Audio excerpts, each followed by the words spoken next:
আসসালামু আলাইকুম।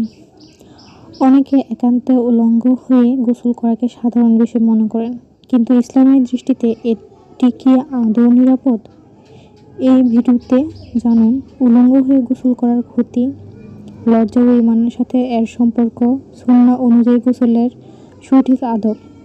ভিডিওটি শেষ পর্যন্ত দেখুন, ইনশাআল্লাহ উপকৃত হবেন। ভালো লাগলে লাইক দিন, শেয়ার করুন এবং সাবস্ক্রাইব করতে ভুলবেন না। বিসমিল্লাহির রহমানির রহিম। প্রিয় ভাই বোনেরা, আজ আমরা এমন একটি বিষয় নিয়ে কথা বলবো যেটা অনেকেই হালকাভাবে নেয়: উলঙ্গ হয়ে গোসল করা। অনেকে বলে, আমি তো একাই বাথরুমে, কেউ দেখছে না, তাহলে সমস্যা কী?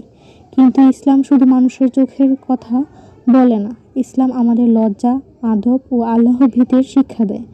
আজ জানবো উলঙ্গ হয়ে গোসল করলে কি কি ক্ষতি হয়। আল্লাহ সব সময় দেখছেন, এটা ভুলে যাওয়া হয়। আমরা যখন সম্পূর্ণ উলঙ্গ হয়ে যাই, তখন অজান্তেই মনে একটা কথা ঢুকে যায়, এখন তো কেউ দেখছে না। কিন্তু প্রিয় ভাই বোনেরা, আল্লাহ তো সবসময় দেখছেন। এই অভ্যাস ধীরে ধীরে আল্লাহর উপস্থিতির অনুভূতিকে দুর্বল করে দেয়, তাকওয়া কমিয়ে দেয়, লজ্জা বা হায়া কমে যায়। নবী করিম সাল্লাল্লাহু আলাইহি ওয়াসাল্লাম বলেছেন, লজ্জা ঈমানের একটি অংশ। বারবার উলঙ্গ থাকার অভ্যাস করলে নিজের শরীরের প্রতি লজ্জা কমে, পর্দার গুরুত্ব হালকা হয়ে যায়, ধীরে ধীরে গুনাহ সহজ মনে হতে থাকে। আজ একা, কাল হয়তো মানুষের সামনেও লজ্জা কমে যাবে। এভাবেই শয়তান ধাপে ধাপে টানে। শয়তানের ওয়াসওয়াসা বাড়ে। উলঙ্গ অবস্থায় নোংরা চিন্তা আসতে পারে, হারাম কল্পনা ঢুকে যেতে পারে, আত্মনিয়ন্ত্রণ দুর্বল হয়। বিশেষ করে যুব সমাজের জন্য এটা খুবই বিপজ্জনক। ফেরেশতাদের আদব নষ্ট হয়। হাদিসে এসেছে, কিছু ফেরেশতারা আছেন যারা মানুষের সাথে থাকেন।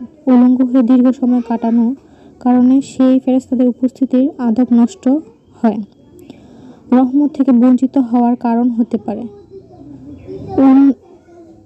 উত্তম সুন্নাহ থেকে দূরে যাওয়া। নবী করিম সাল্লাল্লাহু আলাইহি ওয়াসাল্লাম গোসলের সময়ও শরীর ঢেকে রাখতেন, পর্দার প্রতি যত্নবান ছিলেন। আমরা যদি সুন্নাহ ছেড়ে দিই, তাহলে বরকতও কমে যায়। তাহলে সঠিক আমল কি?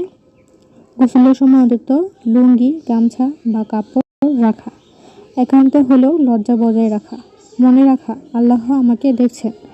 আর কাপড় চেঞ্জ করার সময় অবশ্যই বিসমিল্লাহ বলে নেবেন। এতে করে ফেরেশতারা আপনার চারদিকে দেয়াল তৈরি করে দিবে, যেন শয়তান আপনাকে না দেখতে পারে। প্রিয় ভাই বোনেরা, উলঙ্গ হওয়া শুধু শরীরের বিষয় না, এটা ঈমান, লজ্জা আর আল্লাহর ভীতির বিষয়। আজ যদি আমরা ছোট বিষয়েও সতর্ক হই, ইনশাআল্লাহ আল্লাহ বড় গুনাহ থেকেও আমাদের রক্ষা করবেন।